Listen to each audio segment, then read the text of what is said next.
आपका जंगली जानवर कोई नहीं आएगा,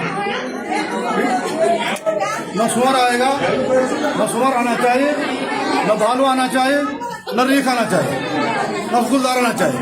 जो आएगा मैं उसको ठिकाना लगा दूंगा। तुम्हें जो करना फिर कर लो, और जो अधिकारी मेरे से रंजिश रखेगा फिर मैं उस अधिकारी से व्यक्तिगत रूप से निपटूंगा। अब ऐसा बहुत हो गया। देखो साहब, आपने क्या पॉलिसी बनाई, क्या पॉलिसी दी आपने भारत सरकार को? अभी तक आपने क्या ऑर्गेनाइजेशन किया है कि भाई ये भालू यहाँ अचानक कहाँ से आए इतने, ये गुलदारों का हमला क्यों हो रहा है यहाँ पे? तो ये अब जो है जनता के जैसे नहीं। मैं कहता हूँ सारे गाँव वालों, भालू बनाओ, बर्छा नहीं होता बर्छा, जिससे मारते उसको बर्छा बनाओ। इनसे मांगने से, सरकार से मांगने कुछ फर्क नहीं पड़ेगा। तुम्हें कोई कुछ भी हो जाए पहाड़ में, कुछ भी फर्क पड़ने वाला। आप भालू बनाओ, बर्छा बनाओ, वो तो दुनिया को नौकरी वो बनाओ, मैं देता हूँ, और मार दो, ठोक दो इनको। और जो अधिकारी तुम्हारे साथ कोई बात करता है तो उसको भी उल्टा लटका देंगे, टांग देंगे। अब ये बहुत बर्दाश्त कर दिया हमने।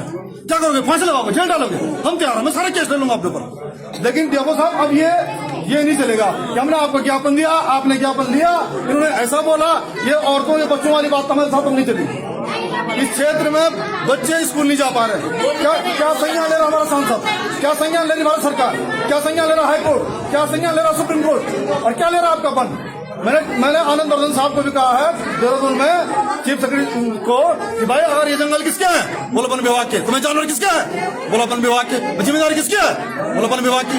तो फिर क्या कर रहे हैं? और आपका पोखरी का जो वन विभाग का यहाँ पर जो स्टाफ और सिस्टम है वो बहुत लचर है, बहुत ढीला ढाला है। इस स्टाफ को चेंज करो, दूसरा स्टाफ दो हमको।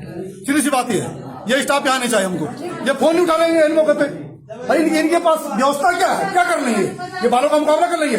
मेरे बुजुर्गों ने तो भालू को गजल से मारा है, हमारे बुजुर्गों ने तो बाघ को गजल से मारा है, डंडू से मारा है। तो हम तो फिर वो रोद वो करेंगे? ऐसा नहीं चलेगा। अब जो सरकार को जो करना करे, हमको फांसी लगाए। लेकिन मैं आपको डीएफओ साहब कर रहा हूं अपने विभाग को कि मेरे गांव में, मेरी बाउंड्री में आपका जंगली जानवर नहीं घुसना चाहिए। वो आपकी जिम्मेदारी है, हम ठोक देंगे उसको, साफ और सीधी बात। अब नहीं कि जी नारे लगाओ जिंदाबाद, ये क्या बंदो, ये हमारे बस का नहीं है, ये हम नहीं करेंगे। हम सीधे इनको वो करेंगे, ठिकाना लगाएंगे, और जो अधिकारी हमसे पर्सनल वो लगेगा उसको हम टांग देंगे। हम जेल जाएंगे, फिर आएंगे उसके बच्चों को पेटेंगे, फिर कूटेंगे साले को। अब क्या करें? जैसे मेरा पढ़ने लेना कर अपने हाथ में, हम ले लेंगे, क्या फर्क पड़ता है? तो ये अब ऐसा रोज रूप रखना पड़ेगा। ये अरे यरा करके हमको तो सरकार बचाएगी, कोई बचाएगा नहीं। स्कूल में हमला हो गया, क्लासरूम से बच्चे को उठा के भालू ले गया, तो मोदी जी ने उप क्यों नहीं करा? अमित शाह जी ने उप क्यों नहीं करा?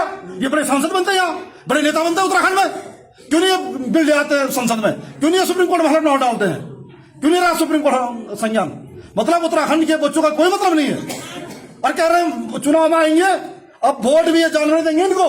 सुअर से वोट मांगो, भालू से वोट मांगो, बाघ से वोट मांगो, है ना?